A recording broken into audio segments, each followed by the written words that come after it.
Le invito a que repasemos las noticias más sobresalientes de los últimos 8 días en este resumen de actualización semanal informativa.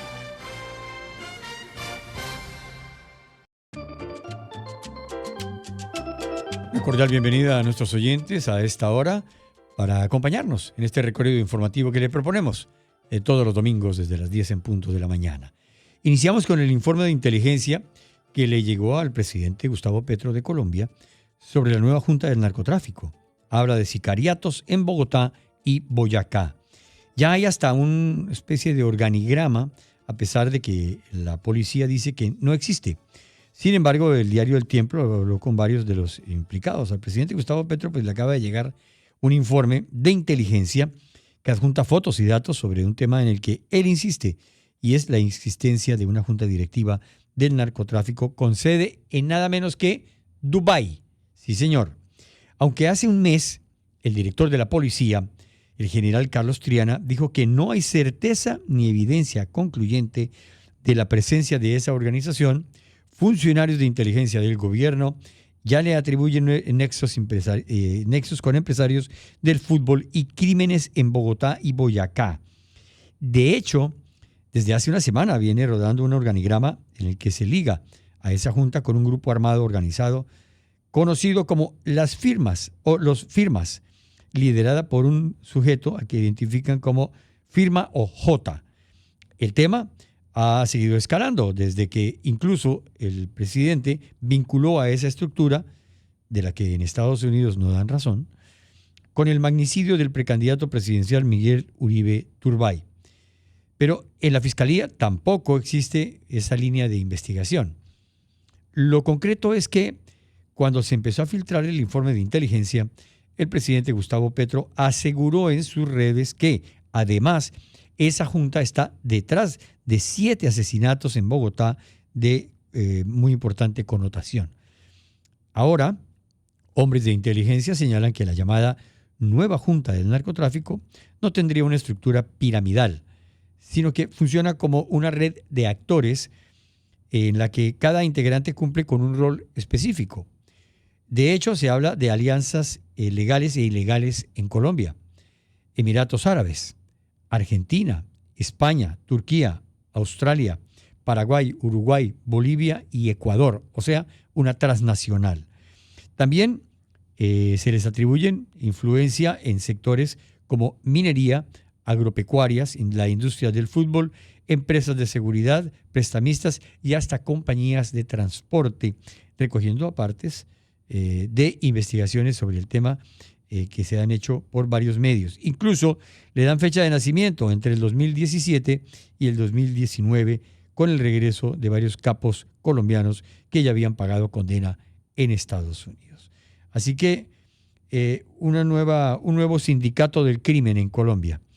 Y esto, por supuesto, genera gran preocupación tanto a la población como a los estamentos de control, ¿no? y policiales.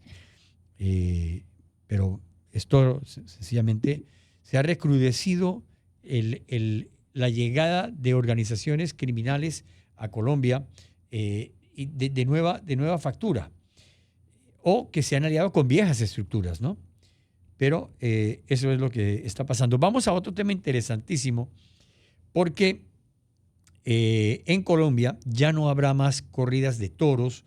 La Corte Constitucional ratificó decisión de restringir estas prácticas violentas con animales, lo que nos parece que se demoraron demasiado. Y esto debería ser en todo el mundo. Ya sabemos que los animales son seres sintientes, esto no es nuevo, esto lo sabemos desde que existe la humanidad. Los animales sienten, sufren, y es indignante la manera en que se maltrata a un animal en una corrida de toros, asesinándolo. Eso no es arte, eso es una tortura para un animal. Y así en muchos casos, zoológicos que tienen a los animales en malas condiciones, en fin. Pero con un fallo unánime, en Colombia se pone fin a la polémica sobre las corridas de toros. Además de prohibirlas, se ordena la restricción de otras actividades que implican maltrato animal, como las cabalgatas y las peleas de gallos. La Corte Constitucional de Colombia ratificó decisión histórica en el ámbito de los derechos de los animales y la ética en las tradiciones culturales. El pasado 4 de septiembre del 2025, el Alto Tribunal dejó en firme la Ley 2385 del 2024, conocida como la Ley No Más Olé. Esto por el ole que se canta en las plazas de toros y que prohíbe las corridas de toros en todo Colombia y además ordenó la restricción total de las cabalgatas, los toreos o los toros coleados, las corralejas y las peleas de gallos. Aquí en Panamá hay peleas de gallos, ¿no? Son muy populares, ¿no? Sí, por supuesto. Pobres animalitos ahí, mueren muchos con las puntas que se les ponen a los gallitos allí, ¿no? La decisión que toma la Corte Constitucional de Colombia pone fin a una larga lucha entre defensores de los derechos animales y quienes abogan por la conservación de estas tradiciones. Marca un hito en la legislación colombiana. Tradición, pues brutales, ¿no? Con todo respeto, brutales, terribles. El pobre animalito en una plaza de toros, siendo primero banderillado, es decir, le clavan las banderillas. ¿Será que los que promueven estos eventos no saben que los animales sienten? ¿Que el dolor es real? ¿Que ese dolor que le infringen a un animal es igual al que sentiría una persona? No hay diferencia. Y además terminan asesinándolo de una enorme puñalada con una enorme espada. Bueno, se ha tomado la decisión en Colombia y así que esto fue impulsado por la senadora Esmeralda Hernández, que fue aprobada por allá en el 2024 en el Congreso, ¿no? Después de un fuerte debate público y político. Y por supuesto, esto realmente es una tradición. Bueno, es una tradición agarrar a una persona en una plaza pública y cortarlo. Es una tradición y eso es válido, ¿no? Por favor. Pero ahí se lo cuento aquí en Estampas Colombianas, Panamá. Realmente este temita va a dar que hablar seguramente. Vamos a Panamá porque la reapertura de la mina, sobre ello se proponen diálogos basados en evidencia y datos en Panamá. El futuro de la reapertura o no de la mina de cobre aquí en Panamá, que es filial de la canadiense First Quantum Minerals, comienza a tomar relevancia en Panamá después de un cierre abrupto tras la declaración de inconstitucionalidad del contrato entre el Estado y la empresa por allá en noviembre del 2023. El ministro de Economía y Finanzas encargado, Fausto Fernández, él mencionó que es cierto que se debe hablar de la mina porque es uno de los temas que está sin resolver. Dijo él, los arbitrajes fueron eliminados porque era un proceso que el presidente anunció en su momento que se tenía que hacer antes de hablar de negociaciones porque es un tema complejo. Esto comentó el señor Fernández. Recientemente el presidente de la República, José Raúl Mulino, durante su gira comercial a Japón, habló sobre la misión que hace el Estado en explorar las posibilidades de recuperar la mina de cobre de First Quantum, ubicada en Donoso, provincia de Colón. Comillas, el ministro Julio Moltó, encabeza la misión del Estado en torno a explorar la posibilidad de recuperar la mina de cobre de la empresa First Quantum, una empresa que, por razones que no vienen al cuento, con una actividad pagó los resultados de una crisis política muy profunda y cerró una mina que representaba el 5% del PIB, o sea, del Producto Interno Bruto panameño, y se cerró una mina que representaba alrededor de 40.000 empleos que hoy se están sintiendo dramáticamente y que eran de alta remuneración. Esto dijo el presidente a través de un video publicado en múltiples redes sociales. También aseguró el presidente Molino que su gobierno manejará este tipo de actividades, o sea, las actividades mineras, con la mayor transparencia posible. Comillas, no quiero que se malinterprete de ninguna manera, sino la amplitud con la que deseo manejar todas estas relaciones posibles, contratos, concesiones, de una manera directa y sin intermediarios, siendo mi gobierno que patrocina mucho a la empresa e inversión privada. Se lo contamos aquí a esta hora, 10 de la mañana con 28 minutos, aquí en Estampas Colombianas, Panamá. En breve le contamos lo del tema que ya ha dado la vuelta al mundo, el comentario del señor presidente de Colombia, Gustavo Petro Urrego, en Osaka, Japón, sobre uno de los platos riquísimos colombianos para degustar con una bebida fría o algo rico, que es la lechona, sobre todo la tolimense. Él habló de 130 millones de toneladas que se consumieron ahí en menos de 2 meses. 130 millones. Pero además dijo otras cifras que le comentaremos a usted más adelante. Por ahora, permítame contarle lo que nos tiene doña Zuli Murillo con un temita musical que nos hacen llegar, que se llama Miedo, Miedo en el Monte. Escuchemos lo que nos canta Zuli Murillo a esta hora aquí en Estampas Colombianas Panamá, a través de Radio Panamá 94.5 FM y todas sus frecuencias a nivel nacional.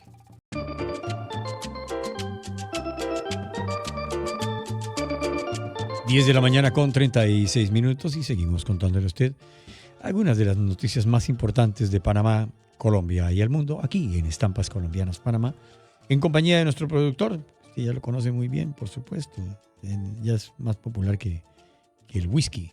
Así que a don Jimmy del Rosario, que siempre le agradecemos su asistencia. Le quiero contar que el ministro de Defensa de Colombia, don Pedro Arnulfo Sánchez, habló sobre las implicaciones de una desertificación de Estados Unidos a Colombia y dijo que ganan los narcos.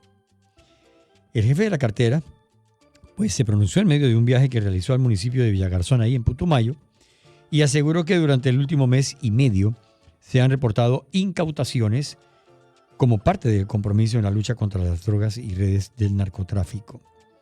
La posibilidad de que Estados Unidos retire la certificación antidrogas a Colombia preocupa a las autoridades colombianas y dispara las alertas en medio de la crisis de seguridad que vive el país.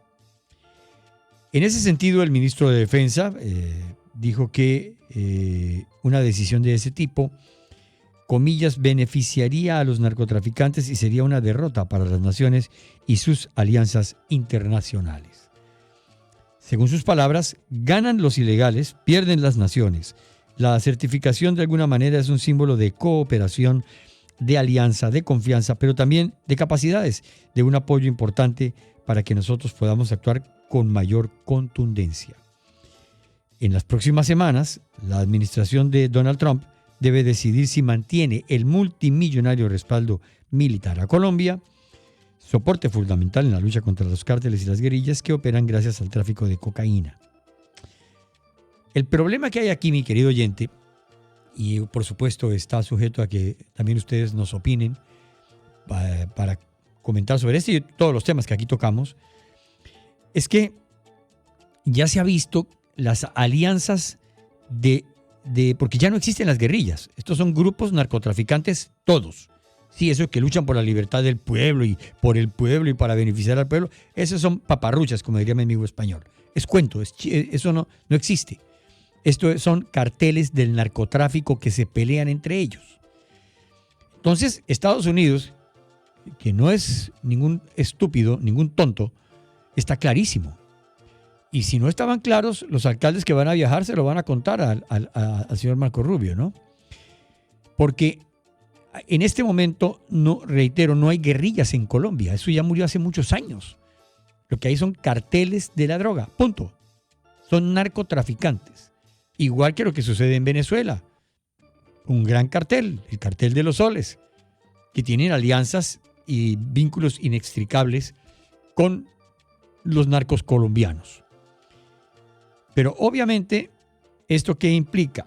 Que la plata que está dando Estados Unidos y ha venido dando para la lucha contra el narcotráfico no ayuda, no se ve. No hay una lucha frontal contra el narcotráfico en Colombia. Hay ataques esporádicos por ahí a guerrilla, pero la guerrilla sí. Ha resurgido como hace 35 o 30 o 35 años. Asesina políticos, asesina ciudadanos, secuestra militares, asesina militares impunemente. Y el gobierno no hace absolutamente nada. La paz total. Entonces hay que protegerlos y hay que nombrarlos gestores de paz. Uno de los criminales que capturaron las autoridades fue dejado en libertad. Tenía un prontuario más largo que la carretera de aquí a Alaska. Lo dejaron en libertad, lo nombraron gestor de paz y asesinó a 7 militares. Esa es la paz total del señor Gustavo Petro, que obviamente está acabando con las Fuerzas Armadas, está generando que estos grupos delincuenciales crezcan mucho más les está dando toda la posibilidad para que se tomen cada vez más territorio colombiano y asesinen a más personas y a más fuerza pública, lo cual es una vergüenza para Colombia, por supuesto. Pero yo creo que la tensa relación que existe en este momento entre el presidente Trump y el presidente de Colombia, y que además el presidente de Colombia sigue echándole leña al fuego, ¿no? Todos los días. Pues esto realmente, el tema de los cultivos ilícitos, reitero, de los carteles, pues está haciendo que Estados Unidos piense en otro tipo de medidas, ¿no? Ya a Venezuela le pusieron una fuerza militar anfibia, aérea y prácticamente sitiada a su costa. Las dos costas, porque ya hay un barquito en el lado Pacífico, ¿no? Sí, grande. Y esto, por supuesto, va a tener gran repercusión. ¿En qué sentido? En que evidentemente el Estado ha sido tomado por los narcos, básicamente. O sea, no hay una acción contra las mal llamadas guerrillas y las mal llamadas disidencias. Las FARC nunca se desmovilizaron, por lo tanto aquí nosotros nunca vamos a hablar de disidencias de las FARC. Las FARC siguen más vivas que nunca, apoyadas, por supuesto, por el gobierno, que dice no, hay que protegerlos y la paz total y tal, y mientras estos grupejos se han tomado media Colombia y asesinan y trafican impunemente. O si no, usted recuerde los paros armados que hace estas guerrillas, que además se matan entre ellos, ¿no? Porque por el control del narcotráfico, la minería ilegal, etcétera, se pelean entre ellos. Pero es que hay que recordar que estos paros armados que impiden que la población se desplace, que la población transite libremente, es que cuando decretan esos paros armados por varios días es para sacar la droga, para poder hacer el tráfico de droga en diferentes regiones de Colombia. Esos son los paros armados. Eso es todo el objetivo. Y yo no entiendo por qué los miopes militares colombianos y el gobierno no se dan cuenta de que esto es lo que sucede y no le ponen un alto enviando tropa y custodiando a la población, que es la que merece tener ese tipo de seguridad. Pero evidentemente eso no sucede. ¿Pero qué implicaría que el presidente Trump tome la decisión de desertificar a Colombia? Pues llegaría esta decisión en un contexto crítico por la tensa relación, como ya dijimos, que se sostiene entre Washington y Bogotá. Está marcado por diferencias diplomáticas entre Trump y Gustavo Petro, que es un crítico acérrimo de las estrategias norteamericanas de seguridad y del despliegue militar en el Caribe, una política también rechazada abiertamente por el régimen venezolano de Nicolás Maduro. Claro, ambos, Maduro y Petro, lo rechazan porque ambos están aliados. Son besito para acá, besito para allá, amiguitos, ay, papito, venga para acá. Se consienten mutuamente, se quieren mucho, porque están en el mismo barco, en el mismo tema. Y obviamente Petro ha salido a respaldar a Maduro, ya no de una manera política, sino muy de frente, ¿no? Hay que recordar también, para nuestros amables oyentes, que hay una alianza entre Petro y Maduro, una alianza de los temas conocidos, pero de los temas desconocidos también podemos suponer que hay alianzas. Es decir, Petro, por ejemplo, ha censurado la presencia de la fuerza militar norteamericana ahí en aguas internacionales, muy frente a Venezuela. Yo creo que él también siente un poquito de calorcito en la espalda, ¿no? Yo creo, sí. Creo que eso va a estar con algunas cositas por ahí. Pero sí, pero realmente yo creo que en ese tema, porque para muchos, ¿qué es una certificación de Estados Unidos? Que implica muchos millones de dólares, ¿no? Pues la certificación representa un reconocimiento a la colaboración entre los países y pues respalda el apoyo financiero, logístico, técnico y obviamente las operaciones conjuntas. Pero usted se puede imaginar, mi querido oyente, ¿El por qué nos desertificaría Estados Unidos? Pues por obvias razones.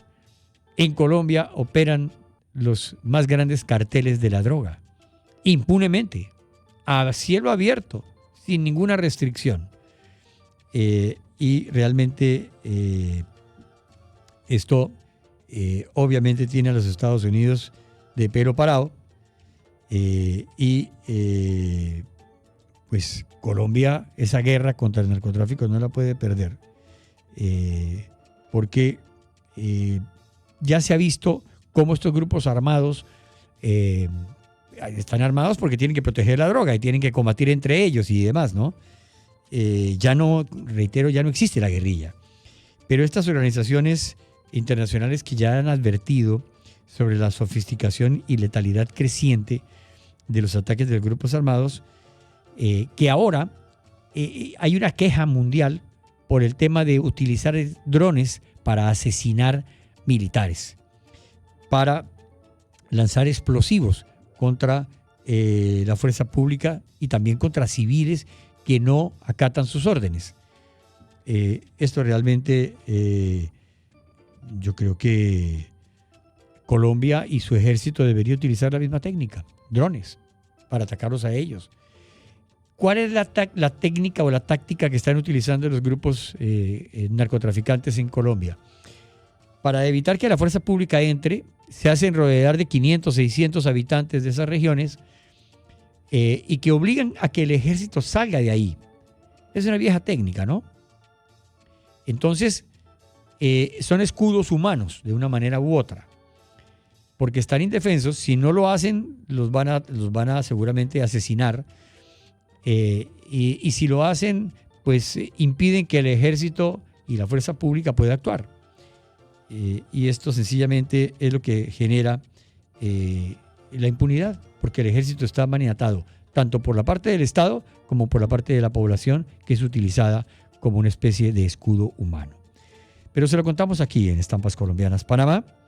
Estamos muy contentos de que usted esté con nosotros. Recuerde, puede enviarnos su mensaje de voz a nuestro WhatsApp 66005066 y con mucho gusto aquí le damos voz a su voz, aquí en Estampas Colombianas Panamá. Y también, por supuesto, están los teléfonos fijos, que es el 378-2711, 2712, 2713 y 2714. Y en nuestro WhatsApp atendemos sus mensajes de audio, sus textos, lo que usted quiera, con muchísimo gusto. A esta hora le traigo, mi querido don Jimmy del Rosario, a Guayacán Orquesta. Sí, Guayacán sigue produciendo música muy, muy heavy, muy buena.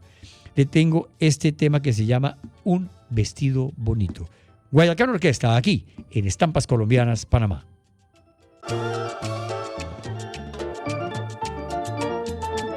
Y a esta hora, por supuesto, estamos recibiendo sus mensajes de voz, sus mensajes de texto en nuestro WhatsApp, 66005066. Así que ya sabe, usted, para lo que usted no quiera opinar, comentar, en fin, todo lo que usted considere aquí en Estampas Colombianas Panamá, con muchísimo gusto. Cordial saludo a don Edwin Real, que nos está escuchando, está camino al interior, nos lleva con las frecuencias que tenemos cubriendo el interior de la República, y este es su mensaje. Hola, buenos días, Estampas. Bueno, no soy colombiano, pero sí soy panameño, pero sí es un programa que oigo pues todos los domingos cuando puedo, pues, o sea, las veces que no puedo, bueno, no puedo, pero sí es un programa que me gusta mucho. Colombia es un gran país, realmente es un gran país. Yo no sé si puedo mandar nota de voz, el problema es mensaje de voz, el problema es que estoy manejando.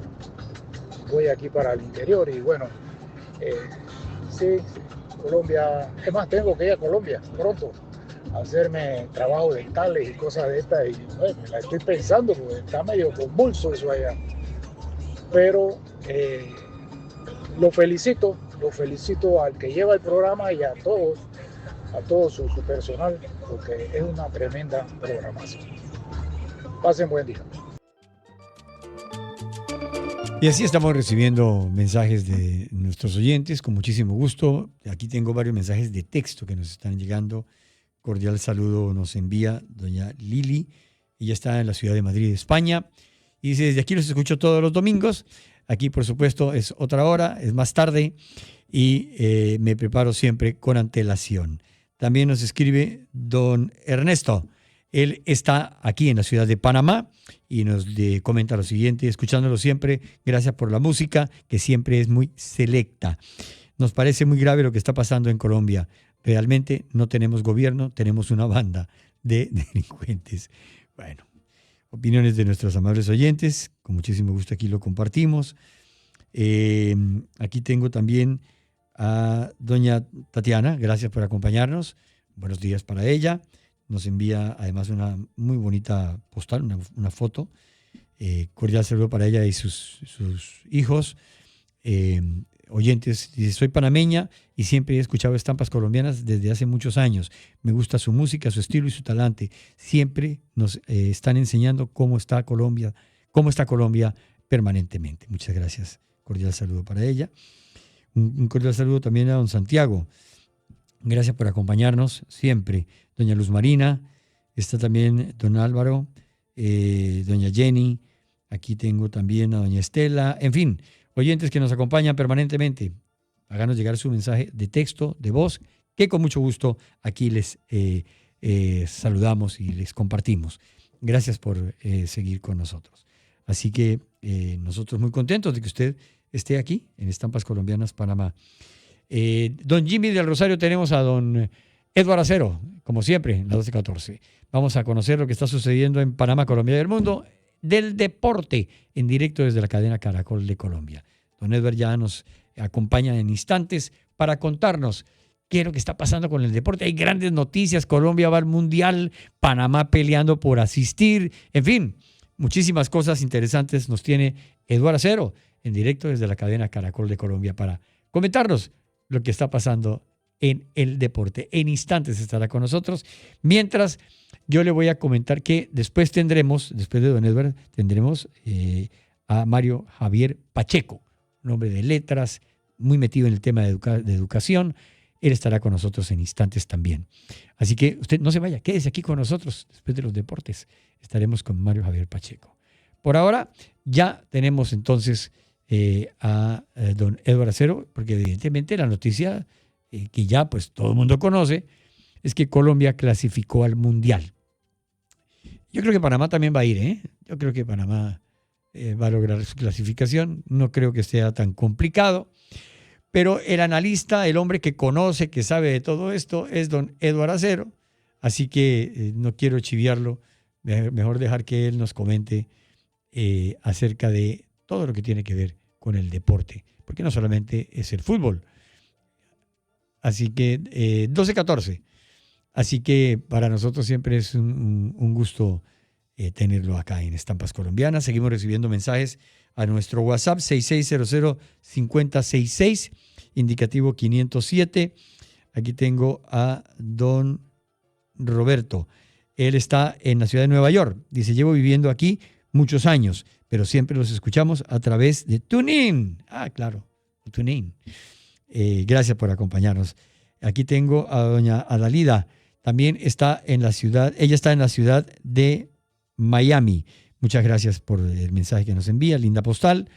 Y ella nos comenta acerca de que comentemos los 10 millones de toneladas de la lechona en Japón que comentó el señor Gustavo Petro Ruego, presidente de Colombia, que se han vendido 10 millones de toneladas.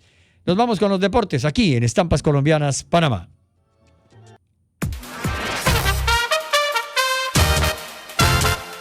Desde Caracol Colombia, el especialista en todos los deportes, Eduardo Acero, nos presenta la actualidad de Panamá, Colombia y el mundo. Y a esta hora, 10 de la mañana con 4 minutos, es un gusto y un placer tener a don Eduardo Acero acompañándonos aquí en Estampas Colombianas Panamá. Don Eduardo, gusto en saludarlo. Bienvenido una vez más aquí a esta su casa, Radio Panamá. Y para conocer todo lo que tiene que ver con el deporte de Panamá, Colombia y el mundo, nos vamos a Colombia. Don Eduardo, buenos días, bienvenido.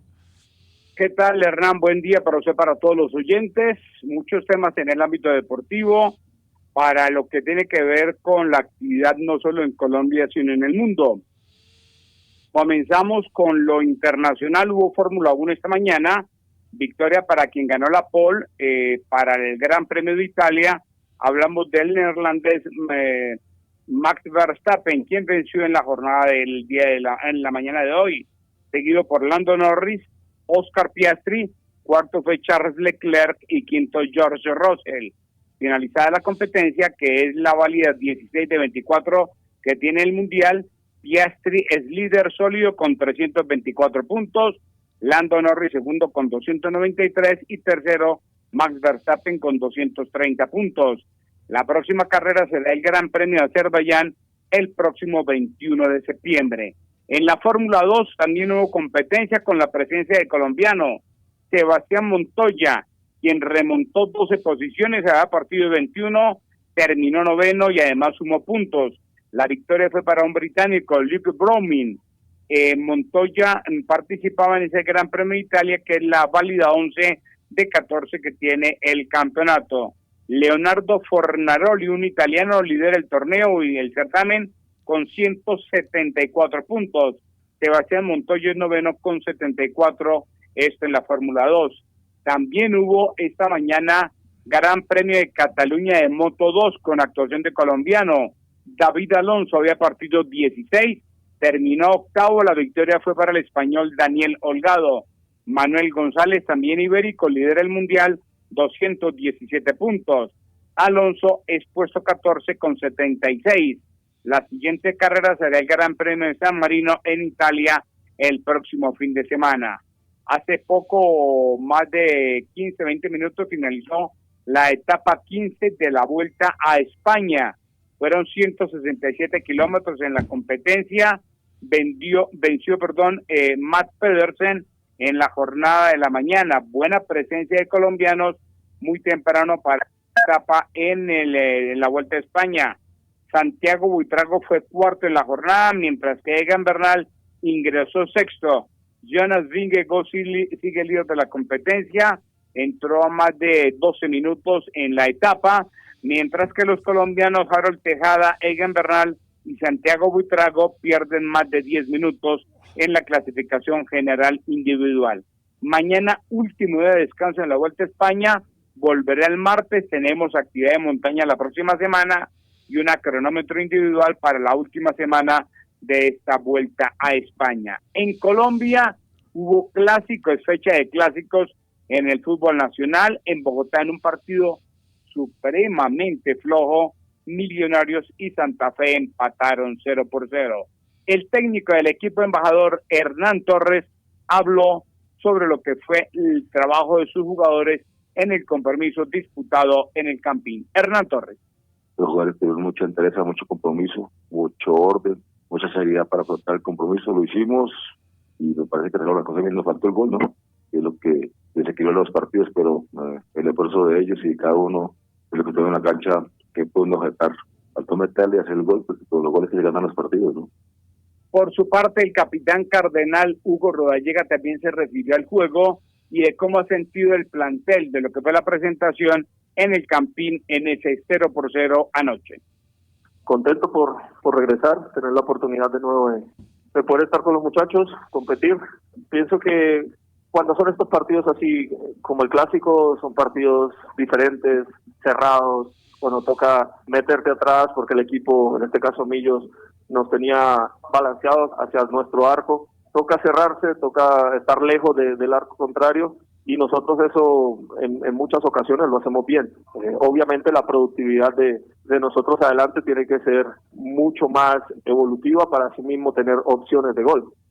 Ha terminado pues esta presencia de los dos equipos bogotanos en el clásico 323, pero hubo otros compromisos en esta fecha de clásico. Nos resume Giovanni Cárdenas, mi compañero de Caracol en Barranquilla. Eduard, Atlético Bucaramanga derrotó 3-1 Alianza Valledupar. Anotaciones de Juan Camilo Mosquera a los 23 segundos, de paso el gol más rápido de la presente liga, y doblete del joven Gleyfer Medina. Carlos Lucumí para los Vallenatos. Wilson Fernández de Alianza recibió la cartulina roja por doble amarilla. El técnico ganador Leonel Álvarez. No jugamos tan bien, pero jugamos para ganar.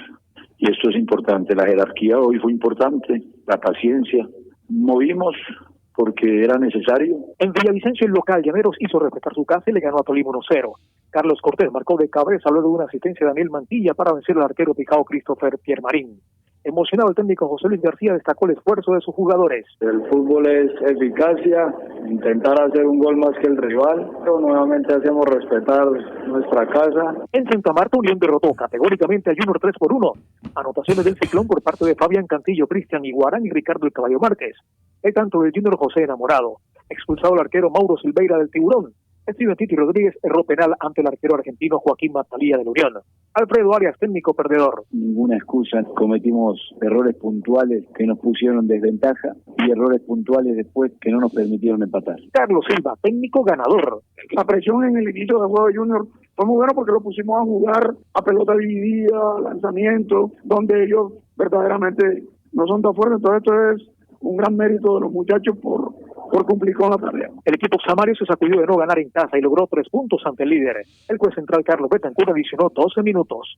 Gracias, Giovanni. También tenemos noticias de la Liga Femenina de Fútbol en Colombia. Femenina, quiero decir, porque ya hay finalistas para la edición del presente año. Mi compañero de Caracol en Cali, José Alberto Ortiz.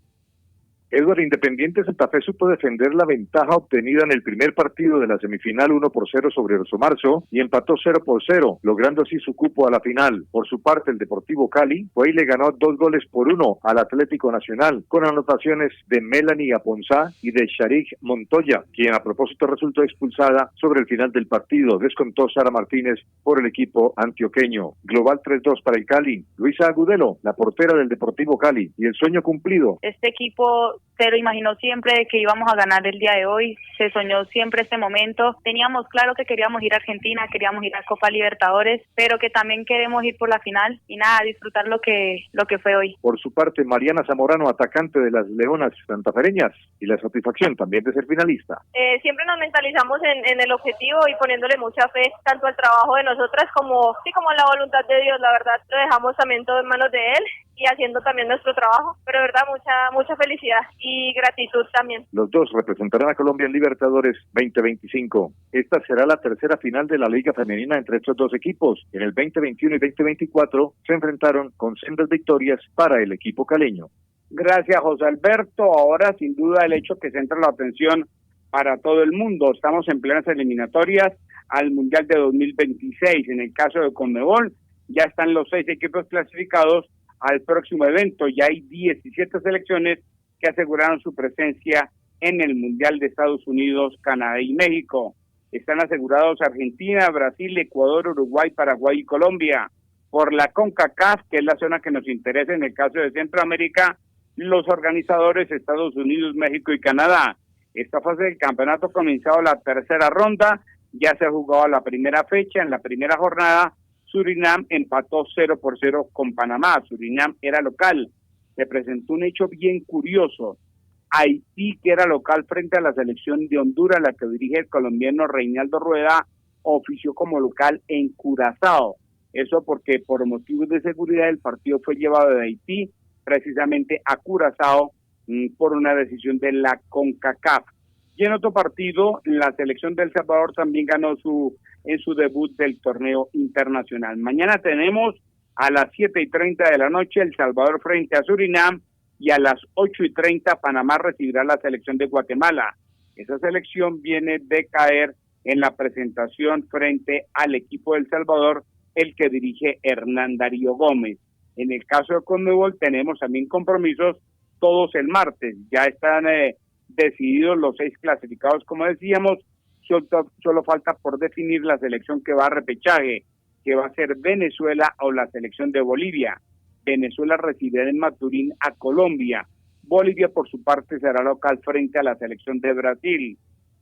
Hay otros juegos como Ecuador-Argentina, lo mismo que el partido entre Perú-Paraguay y Chile ante la selección de Uruguay en esta fase premundialista. Le conté los clasificados por Sudamérica y por CONCACAF.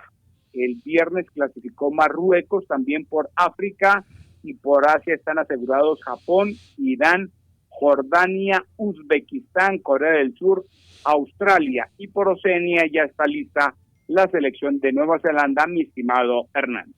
Pues muy interesante se está poniendo ese mundial, porque creo que de hecho hay algunas de las selecciones que ha mencionado Eduardo que creo que no habían ido antes al mundial, ¿no?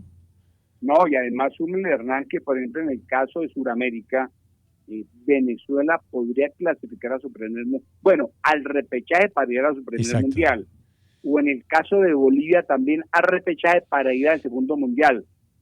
Bolivia estuvo en el mundial del año 94 en Estados Unidos, ese equipo lo dirigía el español Javier Ascargorta, y ahora tiene esa opción, hablando en ese caso de las selecciones se podrían clasificar, de las clasificadas, y hay varias que van por primera vez y otras que vuelven después de mucho tiempo, como Paraguay, entiendo el último fue en Sudáfrica 2010, si no estoy mal. En fin, va a estar interesante, además entendiendo que son 48 las selecciones que van a estar en el torneo de verano el próximo año. Mi apreciadísimo don Edward, para sellar este informe tan interesante, algunos jugadores de la selección colombiana de fútbol, terminado el partido, dijeron, ¿por qué no pensamos en ganar el mundial? Sí, pues es posible, es viable. ¿Qué opina? Sí, no. Además es que el presidente de la Federación, Ramón Yesurún, lo dijo públicamente, Colombia tiene que cambiar la mentalidad, ya no es que ganemos un torneito y que vengamos pues a cumplir con ciertos objetivos primarios, la idea es un mundial y por qué no ganarlo. Ha dicho inclusive que la Federación de Fútbol le está apostando a una buena preparación de los colombianos para participar en el campeonato, digo, en los Estados Unidos. Y el objetivo precisamente es ser protagonista y quiere la dirigencia del fútbol colombiano que se gane el Mundial de Estados Unidos, Canadá y México. Vamos a ver el día 5 de diciembre cuando conoceremos en el sorteo qué equipo nos corresponderán para la próxima cita orbital. Bueno, de hecho, creo que la selección colombiana de fútbol tiene jugadores de talla mundial, ¿no? Sí, por fortuna. Bueno, claro que le cuento una cosa, Hernán. Ya hay varias selecciones y es que el tema ha evolucionado muchísimo y aunque no tengan grandes figuras, ya tienen muchos jugadores actuando en diferentes torneos en Europa. Sí. Eso, digamos, eleva el roce de cada uno de los equipos que estarán en la Copa del Mundo. En el caso de Colombia, sí, gran parte, la base del equipo nacional, toda juega en el territorio europeo. Pues esperemos que nos vaya bien, ¿no?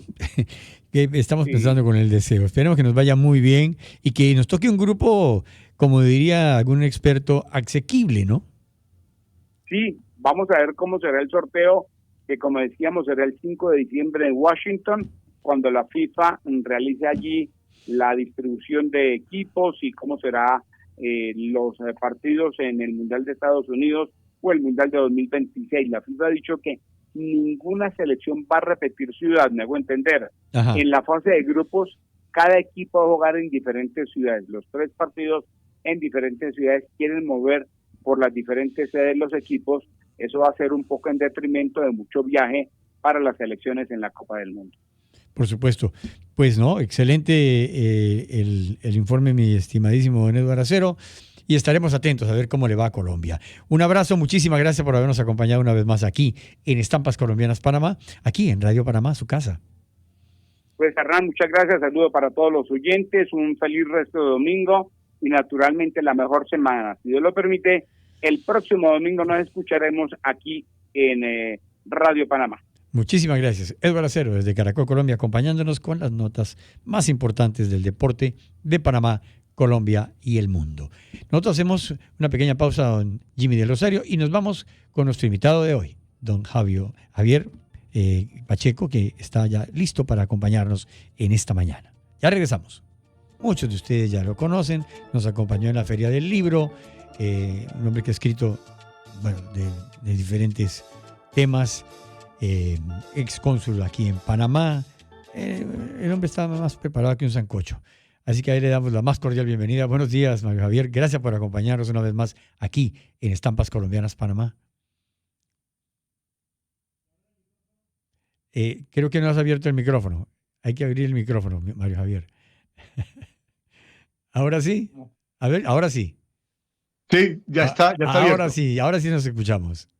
Muy bien, muy bien. Pues inicialmente, Hernán, muchas gracias por tu invitación.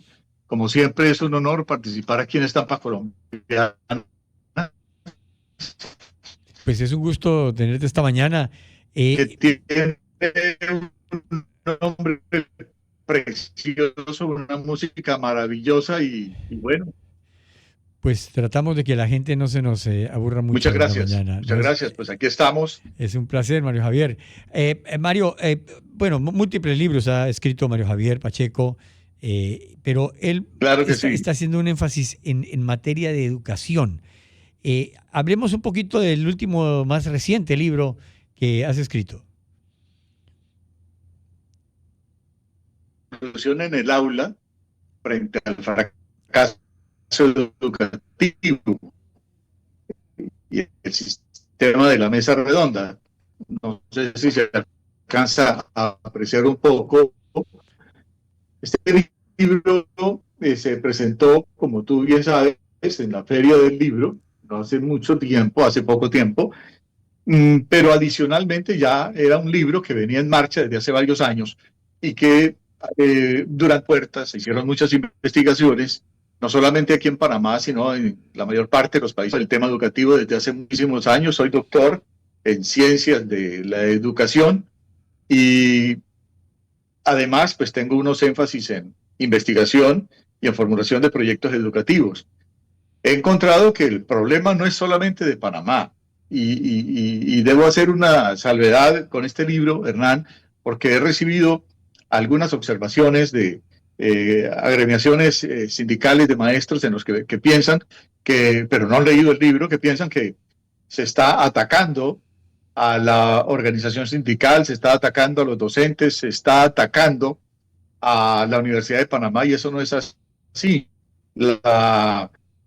El hecho de hacer una crítica constructiva sobre un fenómeno que es absolutamente palpable no significa que se ataquen las instituciones, al contrario, yo siento que en este caso las autoridades educativas de Panamá, los rectores universitarios, los rectores de los colegios deben ser los primeros aliados para que examinemos el libro, lo confrontemos, lo debatamos. Si estoy equivocado, pues muy bien, pero si hay una equivocación en el sistema educativo, que es lo que yo estoy planteando acá, pues entonces comenzar a modificar lo que está mal. Si es que el hecho de que tenemos una mala educación, no solo en Panamá, lo repito, sino en todos los países latinoamericanos, están como si les hubiera pasado un rasero, una cuchilla en cuanto a los términos de calidad educativa. Todos quedamos en las pruebas PISA por debajo de la mitad de la línea media mundial de la calidad educativa.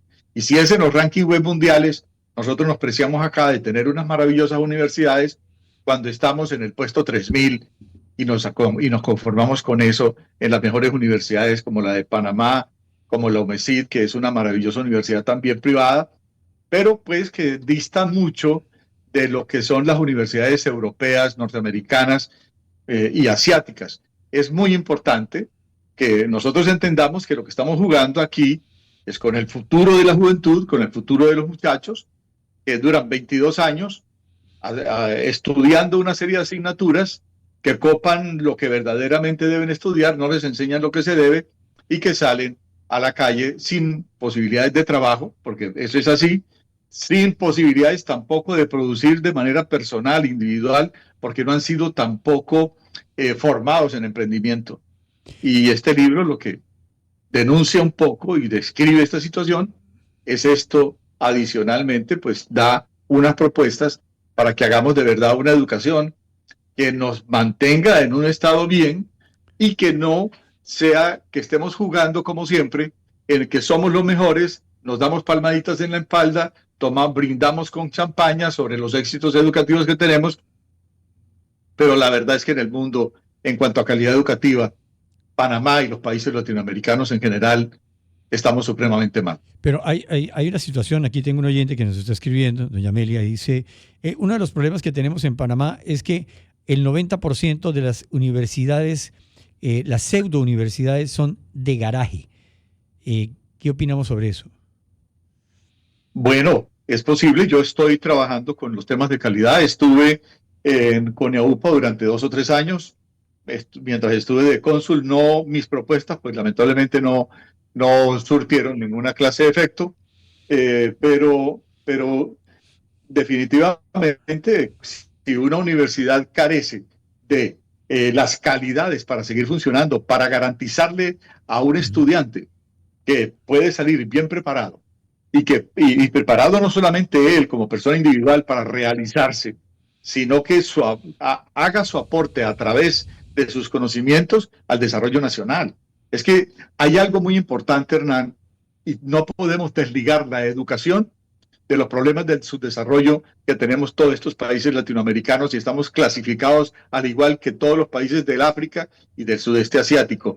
La educación es fundamental, no solamente para el crecimiento personal, sino para el desarrollo del país. Entonces, eso es muy importante tenerlo muy en cuenta. La educación debe estar enfocada a superar los problemas de la desigualdad social que tenemos en Panamá. De la miseria y de la pobreza tenemos uno de los indicadores más altos, el 48.3, de acuerdo a los estándares Gini del Banco Mundial, de pobreza absoluta, de miseria, de pobreza real. Esto es un indicador supremamente alto. Y al mismo tiempo que tenemos unas potencialidades como la de un mejor salario en Latinoamérica, tenemos la estabilidad que nos da el dólar, tenemos un ingreso per cápita también que es de los mejores ingresos per cápita de Latinoamérica. Pero ¿dónde está todo eso si nos mantenemos en el subdesarrollo a causa precisamente de un problema de desigualdad social que debería estar siendo trabajado por la educación? Pero la educación panameña no tiene cobertura, ¿no? La cobertura que tiene es ínfima en lo que debería tener. Nosotros tenemos problemas de lectura crítica, por ejemplo, tenemos problemas en matemáticas, como ya las pruebas PISA nos los han desenmascarado, y en las universidades, pues tenemos, como dice el oyente, hombre, nos hemos dedicado a estudiar o a aceptar las clasificaciones de los rankings web mundiales de la calidad que nos colocan mal, pero los rankings web mundiales de la calidad también tienen problemas gravísimos.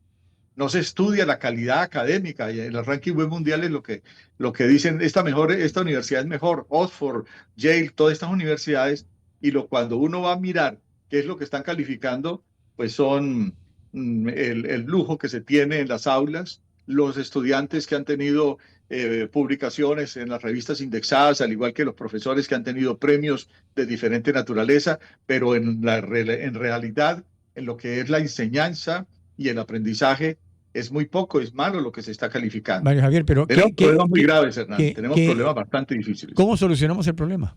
¿Cuál es la solución o soluciones? Pues bueno, precisamente el problema de este libro y el problema que yo he tenido que enfrentar es que yo estoy hablando aquí del desmonte de una educación que lleva 100 años de equivocaciones. Y entonces, imagínate, se han escrito millones de libros sobre la educación panameña, colombiana, chilena, y de pronto que llegue una persona a decir, hombre, no, es que todo lo que se está haciéndose mal. Y hay que empezar a replantearlo todo. Nosotros no tenemos, por ejemplo, a estas alturas tenemos profesores que están dictando clases al estilo prusiano, que fue cuando se inició la educación en 1913, patrocinada por Rockefeller para llenar de trabajadores y de obreros sus fábricas. Entonces, en esa educación, el único que transmite el conocimiento es el profesor. Cuando hoy llegamos a clase y encontramos un profesor hablando de las cataratas del Niágara o de geografía, hablándonos de Pakistán, y resulta que los muchachos tienen en el celular a Pakistán con todo lo que tú quieras. O sea, nosotros ya no tenemos que entender que la inteligencia artificial y que la tecnología modificó completamente los estándares de la educación tradicional, ¿no? O sea, tenemos una serie de problemas muy fuertes. Ahora, tenemos el problema, ¿cuál es? La educación debe suplir las necesidades más grandes de los pueblos. ¿Cuáles son las necesidades más grandes de Panamá y de estos países latinoamericanos? Sino la falta de dinero, la pobreza, claro que está la corrupción, pero nosotros con dinero y combatiendo la corrupción podemos eliminar este tipo de todas estas desigualdades sociales. Pero es que al margen de esta problemática, yo he conversado con varias empresas sobre este tema que lo que dicen es, pero es que yo no puedo contratar gente que no está bien preparada, gente que no puede manejarse en un ambiente laboral de hoy en día, que es primero muy competido y muy competitivo, pero además las empresas cada vez requieren mejor preparación de sus posibles o potenciales empleados. Entonces las empresas dicen, a ver, es que aquí hay un problema de formación y tienen que traer gente de afuera. Y esto, estoy hablando de Panamá. Supongo que en otros países la cosa es un poquito distinta, porque Panamá, que tiene una gran desigualdad y donde vemos márgenes de pobreza muy importantes, también vemos que muchos no alcanzan a prepararse. Es decir, no hay las condiciones para que un chico que vive en una barriada donde la pobreza es importante, donde lo rodea la pobreza, la desigualdad, etcétera, pueda acceder a una educación de calidad y superarse. ¿Cómo funciona ese tema? Así es.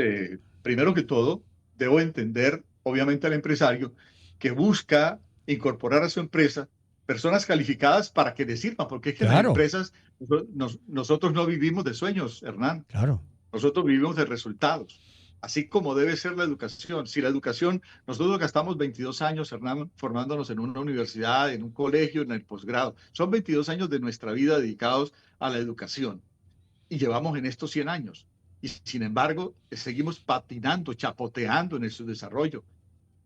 Seguimos como en vías de desarrollo, como un país tercermundista, como se nos clasificaba anteriormente. Pero Mario Javier, ¿hay una fórmula para solucionar esto? ¿Cuál sería el planteamiento? Claro, yo tengo el planteamiento en mi libro. Primero que todo, ahí es que abrir los ojos. En segundo lugar, ¿cómo hacemos la generación de riqueza? Mi libro maneja precisamente el tema de la generación de riqueza, la erradicación de la pobreza para superar la desigualdad social, con una propuesta bastante atrevida en la que debe entrar todos los panameños, desde el presidente para abajo, y que no depende solamente del Ministerio de Educación, sino de la unificación de varios ministerios. Y es la lucha para erradicar la pobreza a través de un emprendimiento general nacional. Claro. O sea, todas las escuelas deben tener un proceso de emprendimiento en cada uno de los estudiantes. Esto de que los niños no deben trabajar porque pues es una explotación para infantil o lo que tú quieras, esto es un sofisma detrás del cual se han amparado inclusive multinacionales o lo que se quiera para evitar la preparación desde niños. Yo abogo porque el niño debe empezar a prepararse en monetizar sus saberes. Claro. Y prepararse también con su celular, si quiere ser médico, empezar a trabajar de una manera diferente en clase, hablando de la temática que le gusta, investigándola. En clase hay que llevar el celular a la clase. Ahora, nosotros obviamente en los colegios tenemos algo que se llaman los filtros educativos. La tecnología permite que una casa, que una sede estudiantil, que un campus universitario pueda estar protegido contra las páginas que no son interesantes para que el muchacho estudie. Claro. Entonces, podemos manejar toda esa tecnología a nuestro favor y no en contra como está en este momento. Por supuesto, pues. El emprendimiento nacional nos va a hacer ricos en una generación. O sea, esto no es un remedio de mañana y de pasado mañana. Claro. Pero si a mí me han callado muchas veces. El estamento universitario me mira con escepticismo porque estoy hablando de cambiarles un chip que está clavado en cada uno de nosotros desde generaciones y generaciones. Pero es que, Mario Javier, yo creo que uno de los puntos importantes, y esto no solamente lo digo yo, es que la calidad de los educadores, profesores, en la mayoría de los casos, sobre todo en las escuelas primarias y secundarias, en Panamá, es lamentable. Es muy poco. O sea, aquellos que imparten la educación tampoco están bien preparados. Precisamente es lo que estamos hablando. ¿Por qué no están bien preparados? Porque y no es culpa de los docentes, ni es culpa de los estudiantes, y no es culpa muchas veces de las instituciones. Recuerda una cosa, que el estudiante aprende lo que el educador le enseña. Claro. El educador enseña lo que el contrato le exige enseñar con unos currículos que debe llenar, como un ladrillo que está formando una pared. El docente muchas veces, por lo general, no tiene incidencia en lo que está enseñando, ni siquiera sabe para qué está enseñando lo que enseña. Entonces, ¿qué es lo que pasa? Que estamos sacando una serie de profesionales mediocres, claro, que son buenos cuando se preocupan per se para prepararse fuera de la universidad, como lo hace infinidad de panameños profesionales maravillosos que han salido al exterior a prepararse, que se han preparado aquí por medio de la investigación y que tenemos pero no es que hayan sido producto de una educación universitaria o de una universidad, una preparación escolar. No, se han superado por su propia inteligencia, por su propio interés en ser los mejores. Tenemos una gran cantidad de médicos maravillosos, de abogados espectaculares, de docentes también muy buenos, pero no por obra y gracia de la educación. Es por eso que es tan polémico este libro mío, Hernán. He sido agredido, he sido atacado, pero también he sido escuchado. Y espero que cada vez se nos escuche más. El estamento universitario todavía me mira con muchísimo recelo, porque, claro, un rector cree que es que lo estoy atacando, pero claro que sí. Ahora, nadie quiere transformarse. Es que mira, los solos créditos académicos, cuando yo les muestro la tabla de los créditos académicos, ¿cuánto estudia un estudiante panameño en relación con un estudiante costarricense? Entonces, mira, el de Costa Rica para ganar su crédito académico estudia 48 horas y el de Panamá 16 horas. O sea, la diferencia es demasiado grande. De tal manera que eso se refleja al final en el momento de la educación. Mi propuesta es equilibrar, no tanto, porque ahí sí el golpe sería muy fuerte para la educación panameña, pero a través del sistema de la mesa redonda, equiparar los créditos académicos con la práctica fundamentalmente, porque el sistema de la mesa redonda es un sistema absolutamente investigativo desde el niño. El niño quiere ser médico, entonces con su celular va a estar escogiendo, preguntándole a la inteligencia artificial todo lo que se le ocurra, las curiosidades que tenga desde el punto de vista de su carrera. Reiteremos el nombre del libro, por favor. El libro se llama La revolución en el aula frente al fracaso educativo. ¿Y dónde lo consiguen? El sistema de la mesa redonda. ¿Y dónde lo consiguen? Lo voy a llevar de pronto al Quijote y algunas otras entidades. No lo había llevado porque lo quise poner solamente en la feria. Inclusive se puso, este fue el libro más costoso de la feria, te varía $100 que tú recuerdas. Pero ¿por qué? Porque es que pienso que quien compra el libro, quien lo adquiera, debe ser porque realmente está interesado, no solamente en leerlo, sino en aplicarlo. Es que esto no es una novela, esto no es un cuento, esto es un trabajo investigativo para superar la pobreza en Panamá y en los países latinoamericanos, en todos los países africanos y en el sudeste asiático. Tengo invitaciones ya para Libia, para otros países, inclusive de África, para Argentina, para visitarlos y hablar sobre este proceso que es a todo el mundo el que le está cobijando. Magnífico. Hoy estamos hablando ya, te has dado cuenta que las redes sociales, no solamente las redes sociales, se está hablando de que ya se está aceptando de que Panamá tiene un gravísimo problema en la educación, a partir precisamente de todo lo que yo he venido hablando subterráneamente por ahora, porque no me han querido dar una plataforma fuerte ante las autoridades. Pues Mario Javier, muchísimas gracias por acompañarnos esta mañana acá con esta interesante propuesta que esperamos sea escuchada. Muchísimas gracias por acompañarnos una vez más aquí en Estampas Colombianas, Panamá. Muchas gracias, Hernán, para ti. Como siempre, un honor participar en tu programa. Muchas gracias. Es un gusto. Mario Javier Pacheco nos acompañó esta mañana aquí en Estampas Colombianas, Panamá, a través de Radio Panamá 94.5 FM. A esta hora, 11 de la mañana, 46 minutos, hacemos una pausa y ya regresamos con más información y más oyentes que nos acompañan a través del WhatsApp 6600-5066. Ya volvemos. Hace pocos minutos destruyó una refinería y paralizó un oleoducto sumamente estratégico. Esto acaba de suceder en esta guerra entre Ucrania y Rusia. Y hay que recordar que quien invadió fue Rusia, ¿no? Esto debe quedar muy claro. Y Ucrania está tratando de responder a un poderío importantísimo, tanto militar como estratégico, como es Rusia.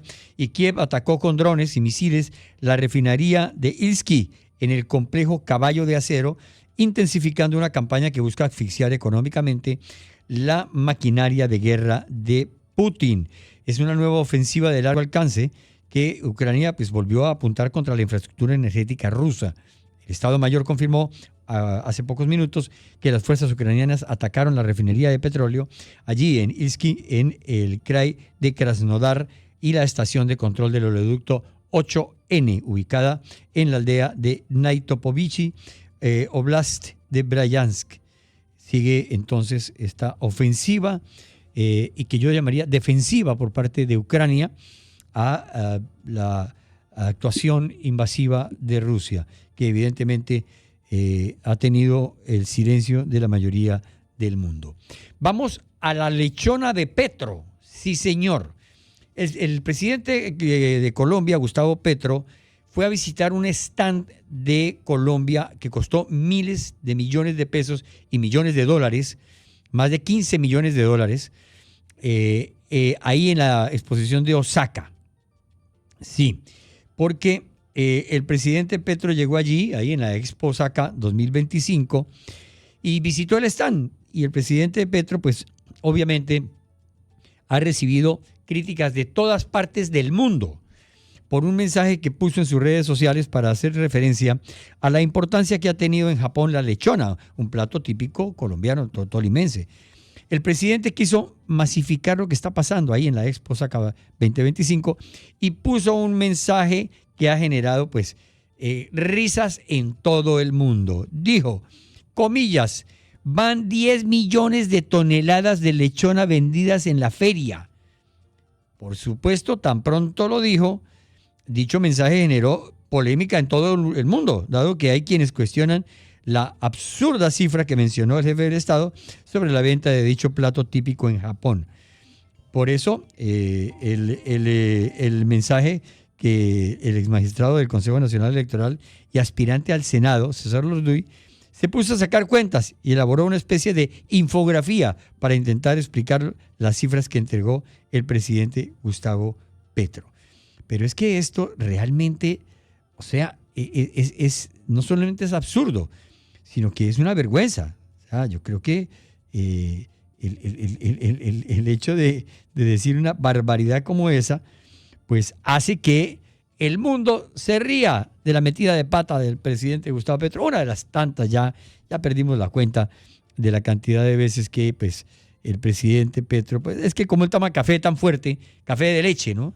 Sí, entonces esto por supuesto genera muchísimo, ya es risa, ¿no? Sí, yo creo que el tema de las salidas de la pérdida de las nociones del presidente Petro, pues esta vez hablando de las 10 millones de toneladas de lechona en el Japón. Y por ahí le sacaron unas cuentitas, ¿no? Sí, le dijeron, a ver, mire, eso de la lechona, pues eso, o sea, no alcanzaría, tenían que ser millones y millones de personas consumiéndola. Entonces, no, yo creo que al presidente se le van las luces, ¿no? Sí, al presidente se le van las luces con el tema, con muchos temas, ¿no? Es que, por supuesto, el café de lechero lo afecta mucho. Pero hay una historia del millonario contrato para el mantenimiento de los helicópteros Mi-17. 70,000 millones de pesos del anticipo están en riesgo. La revista Semana revela en la edición de hoy la historia del millonario contrato para el mantenimiento de estos Mi-17 en el que están en riesgo más de 70,000 millones de pesos del anticipo. La adjudicación se hizo bajo la administración del entonces ministro de Defensa, Iván Velázquez. Sí, señor. Yo creo que ahí se va a perder una plática seguramente, se lo aseguro. Sí. Yo creo que esto, bueno, yo creo que esto más la lechona de Petro, la cosa va a estar muy complicada. Yo creo que eso de la lechona no salió bien, ¿no? Lechona para 10 millones. No puede ser. Esto, las cifras no cuadran. Yo creo que no cuadran las cifras de lo que dice el presidente Petro. Pero yo se lo cuento aquí en Estampas Colombianas Panamá, a través de Radio Panamá 94.5 FM. Y seguimos con noticias del mundo, porque obviamente a esta hora también el presidente Trump utilizará todos los recursos diplomáticos y militares para evitar que la dictadura de Maduro perfore la seguridad nacional de Estados Unidos. Y esto noticia es importante. Hay que recordar también que el Papa León XIII acaba de canonizar a Carlos Acutis, el primer santo de la generación Millennium. Sí, señor. Y el Kremlin se burla de la diplomacia. Fuerte condena de Europa tras el mayor bombardeo ruso contra Ucrania durante la guerra. Sí, es el mayor. Y este detallito. También la dictadura de Maduro secuestró a 4 miembros de una familia venezolana, incluida una niña de 2 años. Ya no saben qué hacer. Sí, el Maduro ya no sabe qué hacer. O sea, él sabe que sus días están contados y realmente comienza a ya hacer y tomar decisiones absolutamente absurdas en muchos casos, porque creo que esto pues genera. Pero por otra parte, el presidente Zelensky pidió a Estados Unidos imponer nuevas sanciones a Rusia tras la oleada de bombardeos contra Ucrania. Y le cierro para decir que le cerramos la sección informativa, que la hija del presidente de Venezuela, González Urrutia, reclamó públicamente información y garantías sobre el paradero de su esposo tras 242 días preso. Y mire la amenaza del fiscal general de la dictadura, que pues no sabe si es trans, si es bi, en fin. Dijo lo siguiente al presidente electo González Urrutia, comillas lo que dijo el fiscal general de la dictadura: regrese a Venezuela para que vea lo que le va a ocurrir. Sí, así, directo. Tarek William Saab, y me imagino que su novio también está diciendo lo mismo, apuntó contra el presidente electo, quien se encuentra en el exilio por la persecución del régimen de Maduro, y le dijo: regrese a Venezuela para que vea lo que le va a pasar. Con esto cerramos nuestra sección informativa y le agradecemos a toda nuestra amable audiencia el habernos acompañado aquí en Estampas Colombianas Panamá. Los esperamos el próximo domingo a la misma hora, 10 en punto de la mañana. Y para despedirnos, como siempre, la música con Chuck It Down, Cuando te veo. No se pierda Pies y Patas a continuación. Gracias por habernos acompañado. Feliz domingo y feliz semana. Gracias, Jimmy del Rosario.